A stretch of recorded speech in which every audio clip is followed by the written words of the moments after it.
வார்த்தையே வெல்லும். இந்த கடந்த 2 எபிசோடில் சில விஷயங்கள் நம்ம பார்த்துக்கிட்டே வந்தோம். விதவைகளுக்கு, கைம்பெண்களுக்கு இந்தியாவில் நடந்த கொடுமைகள், உலகளாவிய காரியங்கள், அது எப்படி தடுத்து நிறுத்தப்பட்டதுங்கிற வரைக்கும் பார்த்தோம். அப்படி தடுத்து நிறுத்ததோடு நிறுத்திட்டோம்னா அவங்களுக்கு அடுத்து என்ன செய்யணும், அதான ரொம்ப இம்பார்ட்டன்ட். அதாவது ஒரு பிரச்சனையிலேருந்து கொண்டு வந்துட்டோம் வெளியே, அடுத்து அவங்களுக்கு ஏதாவது செய்யணும். அப்படி இல்லைன்னா அது அடுத்து இன்னும் கொஞ்சம் பிரச்சனை தானே உருவாக்கும்.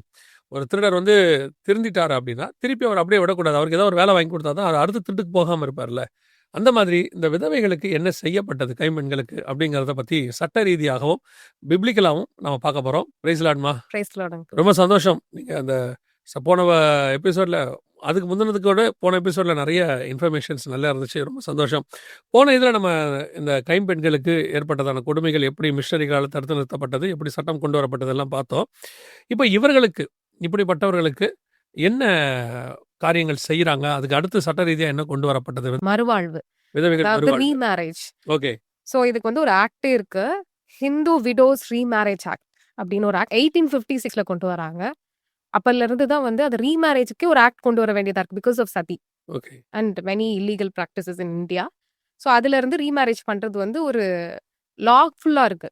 இது எந்த இயர் வந்ததுமா அது? 1856ல வருது ஹிந்து விடோ ரீமேரேஜ் ஆக்ட். அப்ப இந்த ஆக்ட் வந்து சுதந்திரத்துக்கு முன்னாடி வந்தது. ஆமா, ஆங்கிலேயர் காலத்துல கொண்டு ஆமா, வரப்பட்டது. பிரிட்டிஷ் ரூல்ஸ்ல கொண்டு. ஓகே, ரைட்மா. அந்த காலகட்டத்தில் ஏன் கொண்டு வராங்கன்னா, because of the illegal activities done in India. அது வந்து இந்த ஆக்டிவிட்டிஸ்னா சதி அண்ட் தென் விதவை இருப்புன்னு சொல்லிட்டு ஒரு இடத்துல பூட்டி வைக்கிறது, நம்ம போன எபிசோட்ல பேசுன மாதிரி. அதுக்கெல்லாம் வந்து ஒரு ரெஸ்ட்ரிக்ஷன் கொண்டு வர மாதிரி, women R free to marry again அப்படின்ற ஒரு லாவை கொண்டு வராங்க. ஸோ அவங்கள அந்த மாதிரி பூட்டி வைக்க கூடாதுன்னு சொல்லியாச்சு. அடுத்து அவங்களுக்கு என்ன செய்யணுங்கிறதையும் ஒரு சட்டப்படி கொண்டு வராங்க. ஆமா, இல்லையா? ம். அதுக்கு வந்து மறுமணம் பண்றதுக்கே சட்டம் கொடுக்க வேண்டியிருக்கு. ஆமா, ஏன்னா தட்ஸ் இல்லீகல் ப்ராக்டிசஸ்னால. இது இல்லீகல் பிராக்டிசஸ். சத்தியே அதனால. சத்தியில இல்லீகல் பிராக்டிசஸ். அது ஓகே. திருமணம் பண்றத வந்து இந்த சமுதாயம் ஒத்துக்குச்சா? 2வது திருமணம் பண்றது கட்டாயம் கிடையாது. நம்ம லா கொண்டு வரலாம், as I said, mind set மாத்த முடியாது. ஓகே. ஸ்டில் சொசைட்டில ரீமேரேஜ் வந்து அது விமன் மேல் பண்ணிக்கலாம். ஓகே. விமன் பண்றது வந்து ஒரு இன்னுமே வந்து இப்போ நான் பாக்குறேன், எதுக்கு உனக்கு ரீமேரேஜ், குழந்தைகளை பாத்துக்கோ அப்படின்ற எண்ணங்கள் வந்து இன்னும் இருக்கு, சொல்லப்படுது. நான் பாக்குறேன் அந்த சொசைட்டி, அந்த ப்ரெஷர் பண்ணப்படுறாங்க அவங்க. அவங்களே வாலண்டியரா எனக்கு கல்யாணமே வேண்டாம், இன்னொரு கல்யாணம் அப்படின்னு சொல்ற அளவுக்கு புஷ் பண்ணப்படுறாங்க. இவங்க பிரஷர் கொடுத்துருவாங்க அவங்கள. ஆமா, குடும்பமே ப்ரெஷர் கொடுத்துரும். ஓகே. அதுவும் அத நாசுக்கா பிரஷர் குடுப்பாங்க. இப்போ வரவன் எப்படி உன்ன பார்த்துப்பான்னு தெரியாது. இப்போ உன் பிள்ளைய எப்படி அவன் வளர்ப்பான்னு தெரியாது. இப்படின்னு சொல்லி, சொல்லி அவங்க மைண்ட் செட்டாவே வேணாங்கிற இடத்துக்கு, இல்லையா? கொண்டு வருவாங்க. அப்ப அவங்களுடைய உணர்வுகளுக்கோ, காரியங்களுக்கோ இங்க எந்த விதமான மதிப்பும் கொடுக்கப்படுகிறது இல்ல. ஆமா, அத பத்தி அவங்க யோசிக்கிறதும் இல்ல. ஓகே. ஆனா சட்டம் இயற்றியாச்சு. சட்டம் குடுக்கறது. சட்டம் கொடுக்குது. இப்ப ஃப்ரீ டு மேரி தான். இப்ப எல்லாரும் அது 2வது திருமணம் பண்றதுக்கு எந்த எந்த தடையும் இல்ல. தடையுமே கிடையாது. உலகளாவிய இது வந்து இந்தியால போட்ட சட்டம்னு சொல்றீங்க. உலகளாவிய இத பத்தி ஏதாவது இருக்கா? ஏன்ஷியன் டேஸ்லயுமே வந்துட்டு சில நாகரிகங்கள் வந்து ரோமன், நான் சொன்ன மாதிரி பாப்புலேஷனுக்கு கொடுக்குறாங்க, நீ ரீமேரேஜ் பண்ணிக்கலான்னு. But many of the ancient லாஸ்ட்ல வந்துட்டு இட் இஸ் ரெஸ்ட்ரிக்டட். ஓகே. போன தடவை சொன்ன மாதிரி, அதே மாதிரி you have to be dependent on someone. அந்த டிபெண்டன்டான பர்சனாலிட்டி உங்களுக்கு மேரேஜ் பண்ணி வச்சா ஓகே. ஓகே. நீங்க யார் கூட டிபெண்டன்ட்டா இருக்கீங்களோ, நீங்க மேரேஜ் பண்ணாலும் you are dependent. Okay. Remarriage பண்றதுக்கு முன்னாடி விடோ ஆயிட்டீங்கனாலும் you have to be dependent on someone okay. அப்படின்றது தான் நிறைய ஏன்ஷியன்ஸ் லாஸ் வந்து ரிப்பீட்டடாவே சொல்லிட்டு வராங்க. எனக்கு தெரிஞ்சு நான் பார்த்த வரைக்குமா, நான் சின்ன வயசுலேருந்து பார்த்த வரைக்கும் நான் சொல்றேன். எனக்கு தெரிஞ்ச வரைக்கும் சொல்றேன். 2ஆம் திருமணம் என்பது ஒரு ஒரு தப்பான காரியமாகவே பார்க்கப்பட்டுச்சு அன்னைக்கெல்லாம். அவ 2ஆம் கல்யாணம் பண்ணிக்கிட்டாளாம் அப்படின்னு சொல்லுவாங்க. அந்த மாதிரி சில நேரங்கள்ல வந்துட்டு அது கணவரை இழந்த பிறகுன்றது வேற. நான் இப்போ கொஞ்சம் கிளாரிட்டி பண்ண விரும்புகிறேன். கரெக்ட். என்னன்னா, சிலர் வந்துட்டு ஒரு கணவரோட இருக்க முடியாம, மனைவியோட இருக்க முடியாம வேறுட்டு டிவோர்ஸ் பண்ணிட்டு போற கிரேஸ் இருக்கு. அந்த கேஸை பத்தி நான் பேசவே இல்லை இதுல. நான் வந்து அதுக்கு எதிர்ப்பான ஆளு. நான் அதை ஒத்துக்க மாட்டேன். கணவன் இழந்த பிறகு அல்லது மனைவி இழந்த பிறகு, எப்படி ஒரு மனைவி இறந்துட்டா கணவனுக்கு வந்து திருமணம் பண்றதுக்கான எல்லா உரிமையும் இருக்கு. 50 வயசு ஆனாலும் பண்ணிக்கிறாங்க. இப்போ 60 வயசு. இப்போ சமீபத்தில் ஒரு நியூஸ் படித்தேன். சைனால ஒரு 70 வயசுக்காரர் என்னமோ திருமணம் பண்ணி குழந்தையெல்லாம் பிறந்திருக்கு அவருக்கு. அவர் சொல்லியிருக்காரு. அதை வந்து கொண்டாட்டமாக மீடியாக்கள்லாம் எடுத்து போடுது, எல்லாம் செய்கிறாங்க. ஆனால் இந்த காலத்தில் வந்து பெண்கள் 2வது திருமணம் பண்ணால் அதை பண்ணும்போதே இது அவருக்கு 2வது திருமணம் அப்படின்னு தான் போடுறாங்க, இல்லையா? அப்படி இருக்கும்போது இந்த சட்டப்படி ஏற்றி கொடுக்குறாங்க, இந்த காரியங்கள்லாம் இருக்குது. இந்த 1850ஸ்ல வந்ததான இந்த சட்டத்துக்கும் ரோமன் லாங்கிறது ஒரு கிமு 60கள் 70களில் வந்ததான ஒரு லான்னு வச்சுக்கோங்களேன். ஆனால் நான் ரொம்ப பிரமிக்கத்தக்கதாக பார்த்தது, என் கண்ணுக்கு முன்னாடி நான் நிதர்சனமாக பார்த்தது, இந்த நம்ம மக்களை பார்த்தேன். ஒரு 30-40 வருஷத்துக்கு முன்னாடி இவங்களை வந்து இந்த விதவை மறுமணத்துக்கான எந்த விதமான முன்னேற்பாடும் கிடையாது, செய்யவும் கூடாது. எனக்கு தெரிஞ்சே நெறைய பேர் அப்படியே வீட்டுக்குள்ள முடங்கி கிடந்தவங்களா இருக்காங்க. வேலைக்கு கூட போவாங்க. அப்போலாம் சொல்லுவாங்க, ஒரு டயலாக் சொல்லுவாங்க, "கணவனை இழந்தவளுக்கு இட்லி கடையும் டெய்லர் மிஷின் தான் தலையெழுத்தும்பாங்க." ம். அந்த காலத்துல இந்த ஒரு சொற்றொடர் இருக்கும். கணவனை இழந்தவளுக்கு இட்லி கடையும் டெய்லர் மிஷின் தான். என்னன்னு கேட்டா, ஒண்ணு அவங்க இட்லி கடை போட்டு பொழைக்கணும். இல்லன்னா ஒரு டெய்லரிங் மிஷின் போட்டு தைக்கணும். இப்படித்தான் ஒரு வேற எந்த ஒர்க்கும் போக்கூடாது. போகக்கூடாது. வீட்டுக்குள்ளேயே இருக்கணும். வீட்டுக்குள்ள இருந்து அவங்க எதையாவது செஞ்சுக்கணும், பொழைச்சுக்கணும், சாப்பிட்டுக்கணும். இப்படிதான் இருந்த ஒரு காலகட்டம் இருந்துச்சு. அப்படியே தங்கள் பிள்ளைகளை வளர்த்து செத்து போனவங்கலாம் கூட இருக்கிறாங்க. எத்தனையோ பேர் இருக்கிறாங்க. ஆனால் இப்போ ஒரு காலகட்டத்துக்கு பிறகு 2வது திருமணம் செய்வதுங்கிறது கணவனை இழந்தவர்கள். 2வது திருமணம் செய்வது என்பது வரவேற்கப்படுகிறது. அது ஒரு பெருசாக பேசப்படல. எல்லாம் செய்யப்படுது. எனக்கு ரொம்ப ஆச்சரியப்படுற ஒரு விஷயம் என்னன்னா, இந்த வேதாகமம் வந்து எழுதப்பட்டு புதிய ஏற்பாடு எழுதப்பட்டு 2000 வருஷம் ஆயிடுச்சு. பழைய ஏற்பாடு ஏறக்குறைய அதுக்கு முன்னாடி ஒரு 2000 வருஷம் இருக்கு. இந்த விதவை திருமணத்தை நீங்க பார்த்தீங்கன்னு சொன்னா, எந்த காலத்துல இருந்து வேதம் ஆதரிக்குதுன்னு கேட்டீங்கன்னா, தாமார் காலத்துல இருந்து ஆதரிக்குது வேதம். ஆமா. இல்லையா? யூதாவுடைய மருமகள் தாமார் காலத்துல இருந்து விதவை திருமணத்தை வந்து மருமகத்தை அங்கீகரிக்கிறது. அங்கீகரிக்குது. அவர்கள் வந்து அந்த சொசைட்டில பண்ணி வைக்கிறத அவங்க சகஜமா வச்சிருந்தாங்க. இஸ்ரேல். இஸ்ரேல்ல அவங்க வந்து அது ஒரு சகஜமா வச்சு, ஒரு கணவனை இழந்துட்டா அவளுக்கு வந்து திருமணம் பண்ணி குடுக்கணும். இன்னொருத்தருக்கு திருமணம் பண்ணி குடுக்கணுங்கிறத வச்சிருக்காங்க. எனக்கு அதுலயும் பெரிய விஷயம் என்னன்னு கேட்டீங்கன்னா, இது நடக்கிறது எங்கன்னா, யூதா வீட்ல நடக்குது. தன் மருமகளுக்கு அவர் கல்யாணம் பண்ணி வைக்கிறாரு. ஒரு தகப்பன் வந்து தன் மகள் கைம்பெண் ஆயிட்டா, விதவை ஆயிட்டா, ஸோ அவளுக்கு ஒரு பண்ணி வைக்கலாம்னு நினைக்கிறது கூட ஒரு ஏற்றுக்கொள்ளக்கூடியதான ஒரு விஷயம் தான். ஏன்னா தன்னுடைய மக. ஆனா மருமகளுக்கு பண்ணணும். அவ அப்படி இருக்கக்கூடாது. இன்னொரு கல்யாணம் எவ்வளோ பெரியதான ஒரு அட்வான்ஸ்ட் கல்ச்சர்ல அவங்க வாழ்ந்திருக்காங்க பாருங்களேன். கட்டாயம். இல்லையா? அப்படிப்பட்டதான சட்டத்தை சொல்லக்கூடியதான் இந்த புஸ்தகமா நான் பார்க்கிறேன். பைபிள் முழுக்க நிறைய பேரை நீங்க பார்க்க முடியும். இந்த மாதிரி விதவைகளை ரூத்தை நீங்க பார்க்கலாம். இல்லையா? மா மாமியாரே பண்ணி வைப்பாங்க அதை. ஆமா. அவங்க கூட்டிட்டு வந்து. என்னைக்கு நான் சமீபத்துல கேள்விப்பட்டேன். ஒரு கேஸ்ட்ல மட்டும் விதவை ஆயிட்டா, அவங்க வெளியே வரலாம். வெளியே வரலாம், பாட்டு பாடலாம், எல்லாமே செய்யலாம். ஆனா மத்த கேஸ்ட்காரங்க ஆயிட்டாங்கன்னா, வெளியே வரக்கூடாது. நான் சொல்றது இப்பவும். ஆமா. கல்யாணங்கள்ல முன்னாடி வந்து நிக்கக்கூடாது. எந்த காரியமும் செய்யக்கூடாது. அப்படின்னு சொல்லக்கூடியதான ஒரு கான்செப்ட் இருந்துச்சு. நான் சொல்றது என் வாலிப பிராயத்துல பார்த்த விஷயத்த சொல்றேன். ஈவன் நவ் இருக்கு அங்கிள். அந்த கல்யாண அட்டையார்ல ஃபுல்லா ரெடி பண்ணி வச்சு அந்த விடோஹுட்டோட அந்த அத எப்படி குளோரிஃபை அத பண்ணிட்டு அப்புறம் அந்த தாலி ஏக்குறது, அந்த வளையல் வளையல எல்லாம் உடைக்கிறது. உடைக்கிறது இன்னும் நடக்குது. Still now. யாரும் அது விரும்புறது இல்ல தானே. நான் எப்பவும் சொல்லுவேன். கணவர் இடையில வந்தவர். ஒரு 20 வயசுல என்னமோ வராரு. ஒருவேளை இடையில போயிட்டாரு அப்படின்னா, இடையில வந்த காரியத்தை ஏன் இடையில அத அப்படித்தானே பார்க்கணும். டெம்பரவரியா தானே பார்க்கணும். கடைசி வரைக்கும் இருந்தா ஓகே தான். ஆனா அதுக்காக அந்த அவங்க கடைசி வரைக்கும் அப்படியே தான் வாழணுங்கிறது ஆண்களுக்கு அது இல்லல்ல இங்க. வேற எதுவுமே போட்டு உடைக்கிறது. வேற எதையும் உடைக்கிறதில்ல, மொட்டை அடிக்கிறதில்ல, அவரையும் கூட்டு போய் மொட்டை ஏதாவது செய்யணும்ல. அந்த மாரி செய்றவங்க இருக்காங்க. மனைவி இறந்துட்டா மொட்டை அடிக்கிறவங்கன்னு இருக்கிறவங்க ஒரு குரூப் இருக்காங்க. ஆனா நான் என்ன சொல்றேன்னா, இது பைபிள பொறுத்தவரைக்கும் 4000 வருஷத்துக்கு முன்னாடியே இந்த காரியத்த வந்து சீர்தூக்கி பார்க்குது. அதுவும் யூதா கோத்திரம்னா இயேசு கிறிஸ்துவோட வம்சத்துல தாமாரும் வராங்க, ரூத்து வராங்க. ரூத்தும் வராங்க. நீங்க ஜீனியாலஜில பார்க்கும்போது 1ஆம் அதிகாரத்துல தாமாரும், ரூத்தும் அந்த கைம்பெண்களுடையதான ஜீனியாலஜில தான் இயேசு கிறிஸ்துவே வருகிறார். அது குளோரிஃபை பண்ணியிருக்காரு. கர்த்தர் அத வந்து விரும்பியிருக்காரு. தன்னுடையதான அந்த வம்சாவளியில 2 விதவைகளுக்கு என்ன செய்றாரு அவரு? இடம் கொடுக்க. இடம் கொடுக்கிறாரு. அதாவது இவங்க எல்லாருமே ஒதுக்கி வச்சிற காலத்துல, அவர்களை ஏற்றுக்கொண்டு அந்த வயிற்றிலிருந்து, அவருடைய வம்சத்திலிருந்து அவர் வராரு, பிறக்கிறார் அப்படின்னு சொன்னா, அப்போ இந்த வேதமும், நம்முடைய ஆண்டவரும் அப்படிப்பட்ட பெண்களுக்கு எவ்வளவு இம்பார்ட்டன்ஸ் கொடுத்திருக்காங்க. சால்வேஷன் பிளான்லயே கொண்டு வந்துட்டாரு. ரட்சிப்பினுடையதான திட்டத்திலே இருக்கிறாங்க. அப்போ இவ்வளோ பெரியதான ஒரு நேசத்தை வேற எந்த தேவனும், வேற எந்த வேதமும் இப்படிப்பட்ட பெண்களுக்கு காட்டவில்லை. உண்மை. உலகத்திலேயே காட்டல. அந்த காரியத்தை செய்றாங்க. விதவைகளுக்கு மறுமணம் செய்யக்கூடியதான மத்த மதங்களும் இருக்கு. ஆமா. செய்ய வைக்கிற மத்த மதங்களும் இருக்கு. ஆனால் இந்த முன்னுரிமை இவ்வளவு தூரம் அவங்களுக்கு இம்பார்ட்டன்ஸ் கொடுத்து செய்யக்கூடியது வேற எங்கேயுமே நாம் பார்க்கல. இப்போ நம்ம இவ்வளவு விஷயங்கள் பார்க்குறோம். விதவைகளுக்கான சட்டங்கள் போட்டு எல்லாம் கொண்டு வந்திருக்காங்க. வேதாகமத்திலையும் ஆண்டவர் வந்து இவ்வளவு காரியங்கள் பண்ணியிருக்காருன்னு பார்க்குறோம். பைபிள்ல சட்ட ரீதியாக ஆண்டவர் இவங்களுக்கு இப்போ நம்ம வந்து ரூத்து பார்க்குறோம், எல்லாம் செய்கிறோம் இல்லையா? சட்ட ரீதியா இப்போ ஆண்டவர் என்ன சொல்லியிருக்கிறாருன்னு வேதத்துல நம்ம பார்க்க முடியுமா? பார்க்கலாம் அங்கிள். இப்போ நம்ம வந்து விடோக்காகவே காட் வந்து பயங்கரமா அட்வொகேட் பண்ணியிருக்காரு. ஓகே. எக்ஸோடஸ் 22:22ல. யாத்ராகமம் 22:22. பாத்தீங்கன்னா அவங்கள அஃப்ளிக்டே பண்ணக்கூடாது. அது வந்து குலை குற்றமா மாறுது. Orphan and widows. அந்த வசனத்தை நான் வாசிக்கிறேன். விதவையையும் திக்கற்ற பிள்ளைகளையும் ஒடுக்காமல் இருப்பீர்களாக.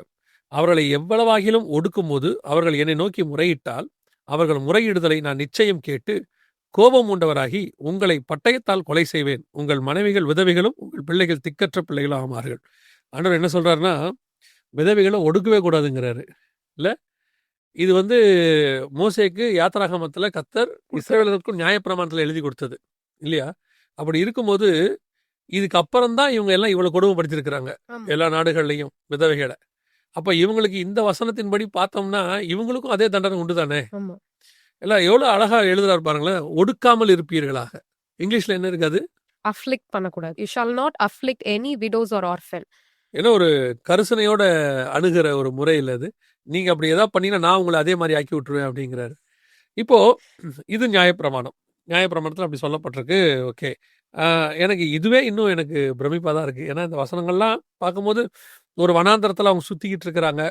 அந்த காலகட்டத்தில் எவ்வளோ நான் ஒரு விஷயத்த சொல்லணும்னு நினச்சேன். நான் அப்போ பேசும்போது கூட பேசிகிட்டு இருந்தோம். பொதுவாக சட்டங்கள் வந்து ஒரு பிரச்சனையோ ஒரு காரியமோ வந்த பிறகு ஏற்றப்படும் இல்லையா? ஒரு ஒரு ஆக்சிடென்ட் நடக்குதுன்னா அந்த இடத்துல ஒரு ஸ்பீட் பிரேக்கர் போடுவாங்க. ஒரு பிரச்சனை அதிகமாக எனக்கு ஞாபகம் இருக்குது. குழந்தைகளுக்கான ஒரு ஸ்கூலில் தீப்பிடிச்சு எரிஞ்சிருச்சு. ஸோ அந்த ஸ்கூலில் வந்து அந்த பிள்ளைகளை தப்பிச்சு போகிறதுக்கு வழி இல்லாமல் இருந்தது. ஃபயர் எக்ஸிட் இல்லை. அதுக்கப்புறம் ஒரு வரைமுறையை போட்டு எல்லா ஸ்கூல்ஸ்லையும் இப்படி ஃபயர் எக்ஸிட் இருக்கணும். இதெல்லாமே நடந்த பிறகு கொண்டு வரக்கூடிய. ஆனால் இன்னும் இவங்க ஒரு நாடாவே ஃபார்ம் ஆகலை. இந்த யாத்திராகம் எழுதும்போது இவங்க நாடாவே ஃபார்ம் ஆகலை. ஃபார்ம் ஆகிறதுக்கு முன்னாடியே ஆண்டவர் எல்லா சட்டத்தையும் எழுதி கொடுத்துட்றாரு. பர்ஃபெக்டாக எழுதி கொடுத்துட்றாரு. இந்தியா சுதந்திரம் அடையும் பொழுது ஒரு சட்டத்தை அதுக்கப்புறம் தான் நம்ம எழுதணும். 1947 அதுக்கப்புறம் தான் கான்ஸ்டியூஷன் எழுதப்படுது இல்லையா? 1950s. ஆனா இங்க நாடு ஃபார்ம் ஆகிறதுக்கு முன்னாடியே அவங்களுக்கு, ஏன்னா அவங்க இன்னும் சொந்த நாட்டுக்கு அவங்க போகல, வனாந்தரத்துல இருக்கும் போதே. அப்பனா எவ்வளவு ஒரு அட்வான்ஸ்டு தாட் திங்கிங். நான் கூட கேள்விப்பட்டிருக்கேன். நம்ம இந்தியன் கான்ஸ்டியூஷனுக்கு பேஸாக வந்து பிரிட்டிஷ் லாவை வச்சுட்டு தான் எழுதுறாங்க. நிறைய லாஸ்ல இருந்து நம்ம அமெரிக்கன் கொஞ்சம் அந்த ஐடியாலஜி எடுத்து தான் நம்ம ஃபார்ம் பண்ணல. ஆனா இங்க பாத்தீங்கன்னா இது பியூர்லி எதுல இருந்துமே எடுக்காத சட்டம். ஹெவன் வந்து இங்க கொடுக்கக்கூடியதான ஒரு லாவாக, டிவைன் லா, அதை கொண்டு வந்து கொடுக்குறாங்க.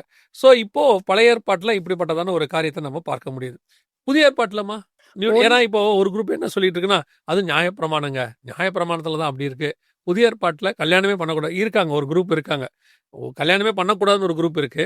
இன்னொரு குரூப் இருக்கு, கல்யாணம் பண்ணி ஒரு கணவன் இறந்துட்டா அவரு அப்படியே தான் இருக்கணும் அப்படின்னு. அந்த வசனம் சொல்லுங்களேன். 1 கொரிந்தியர் 7:38ல 1 கொரிந்தியர் 7:38 she is free to marry அப்படின்னு பவுல் அழகா சொல்றாரு. இங்கே 38:39 இருக்கு தமிழ்ல. மனைவியானவள் தன் புருஷன் உயிரோடு இருக்கும் காலமும் பிரமாணத்துக்கு கட்டப்பட்டிருக்கிறாள். தன் புருஷன் மரித்த பின்பு தனக்கு இஷ்டமானவனையும் கர்த்தருக்கு உட்பட்டவனமாய் இருக்கிற எவனையாகிலும் விவாகம் பண்ணிக்கொள்ள விடுதலையாயிருக்கிறார். Super, perfect. 2000 இயர்ஸ்க்கு முன்னாடி இல்ல, நம்ம 1850ஸ்ல தானே அந்த லாவை பத்தி பார்த்தோம் இல்லையா, ரீமேரேஜ் ஆக்ட் பத்தி. அப்ப இங்க வந்து 2000 வருஷத்துக்கு முன்னாடி பைபிள் சொல்லுது, மனைவியானவள் கணவன் இறந்துட்டானா மரித்த பின்பு, எவ்வளவு ஒரு அட்வான்ஸ்ட் காரியம் பாருங்களேன். செகண்ட் மேரேஜ் பண்றதுக்கு she is free. மேல் பத்தி சொல்ல, ஃபீமேல் பத்தி சொல்லி, ஃபீமேல் பத்தி அதான் இருக்கு. இதுதான் ரொம்ப, ஏன்னா மேல் பத்தி எல்லா காலகட்டத்திலயும் லாவே தேவையில்லை, அவங்க அப்படிதான் இருப்பாங்க இல்ல. இங்க ஃபீமேலுக்கு தனியா ஒரு லா போட்டு அவங்க வந்து கல்யாணம் பண்ணிக்கலாம் அப்படின்னு சொல்லிட்டு அடுத்த வசனத்துல உடனே இவங்க எடுத்துப்பாங்க. ஆகிலும் என்னுடைய அபிப்பிராயத்தின்படி அவள் அப்படியே இருந்து விட்டால் பாக்கியவதியா இருப்பாள். என்னிடத்திலும் தேவனுடைய ஆவி. அவர் என்ன சொல்றாருன்னா, ஒருவேளை முடியும்னா அது பர்சனல் ப்ரெஃபரன்ஸ். ஈவன் அவர் மேரேஜ்க்கு அப்படிதான் அட்வொகேட் பண்றாரு. உனக்கு பிடிச்சா யூ கேன் பி சிங்கிள் அப்படின்னு தான் அவர் சொல்றாரு. ஆமா, பிகாஸ் இட்ஸ் அவரோட அபிப்பிராயத்தை அவர் வெளிக்காட்டுறாரு. இப்போ இயேசு கிறிஸ்துவே என்ன சொல்றாருன்னு அதை பத்தி சொல்லும்போது, தேவனுக்காக தன்னை அன்னகரலாக்கி கொண்டவர்களும் உண்டு, ஆனாலும் வரம் பெற்றவர்கள் தான் அப்படி இருக்க முடியும். அந்த காலிங் ஒன்று இருக்கணும்.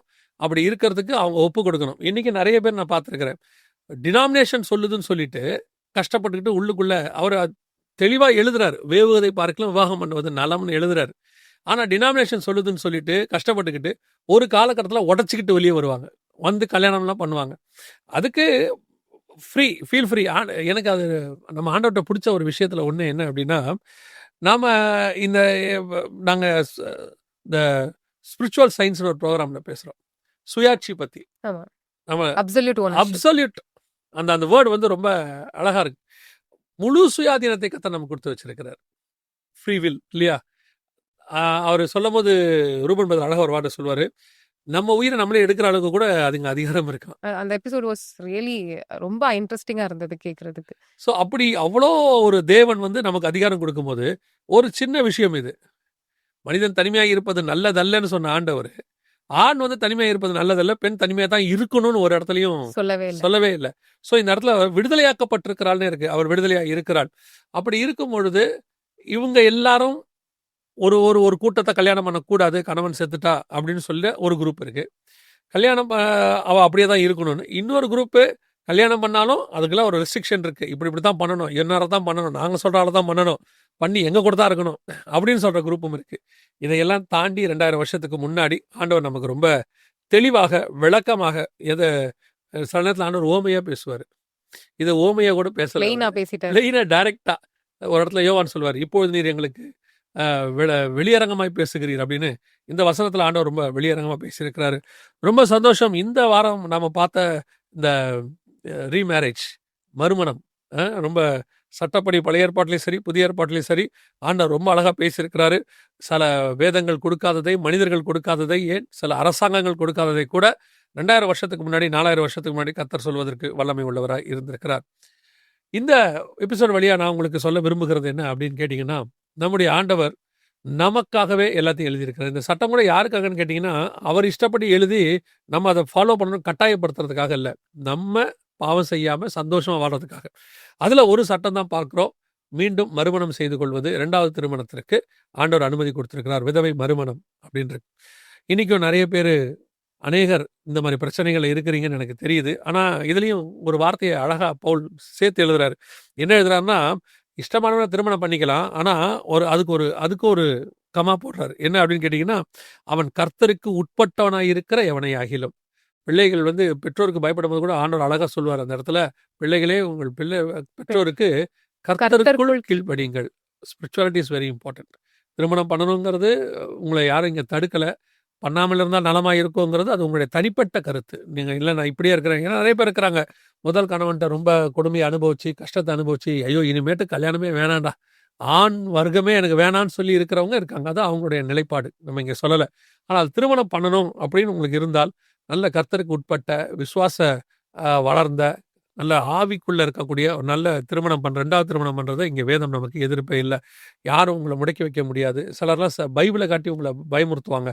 வசனத்தில் இப்படி இருந்தால் தான் பரலோகத்தில், இன்னும் கொஞ்சம் பேர்லாம் சொல்கிறாங்க, திருமணம் ஆகாதவங்களுக்கு பரலோகத்தில் ஸ்பெஷல் கேட்டகரி இருக்குது, சியோன் மலை மேலே தனிப்பட்ட முறையில் இருப்பாங்க அப்படின்னு. அந்த இடத்துல கற்புள்ளவர்கள்னு ஒரு வேர்டு யூஸ் பண்ணுறார் ஆண்டவர்.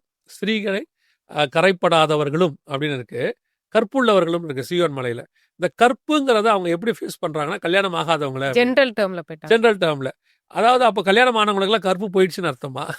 நம்ம தமிழ் கணக்கின்படி இல்லை பைபிள் கணக்கின்படி கல்யாணமாகி ஒழுக்கமாக இருக்கிறவங்களுக்கு பேர் தான் கற்பு கரசி. கல்யாணம் ஆகாதவங்களுக்கு கற்பு கரசின்னு அர்த்தம் இல்லை, கல்யாணம் ஆகி ஒரே கணவனோடு கூட. அதைத்தான் இவர் எழுதுறாரு, பவுல் எழுதுறாரு, உங்களை ஒரே புருஷனுக்கு அப்படின்னு சொல்லி கற்புள்ள கன்னிகை. இதை மிஸ்இன்டர்பிரேட் பண்ணக்கூடிய ஒரு குரூப் இருக்குது. உங்களுக்கு கர்த்தர் உங்களை உணர்த்துவாரானால், உங்களுக்கு இருக்குவானால், இப்படிப்பட்ட காரியங்களுக்கு நீங்கள் விடுதலையாக இருக்கிறீர்கள். வேதம் உங்களை போதிக்கிறது, அநேக காரியங்களை சொல்லுகிறது. இந்த வேதம் எப்பொழுதுமே நமது நன்மைக்காக எழுதப்பட்டிருக்கிறது. அப்படி முடங்கி இருக்கிற சகோதரிகள், கண்ணீர் வடிக்கிறவங்க, ஆண்டவர் உங்களுக்கு ஆறுதலாக இருக்கிறார், ஆறுதலான வார்த்தைகளை சொல்லுகிறார். கர்த்தர் உங்களோடு கூட இருக்கிறார். ஜெபம் பண்ணுறோம், நாங்களும் உங்களுக்காக ஜெபம் பண்ணுறோம். கர்த்தருக்கு சித்தமானால் இன்னொரு எபிசோடு வழியாக உங்களை சந்திக்கிறோம். வரைக்கும் தாமதிக்குமானால் ரொம்ப தேங்க்ஸ்மா, இன்னைக்கு வந்து இந்த காரியங்கள் சொன்னது. God bless you.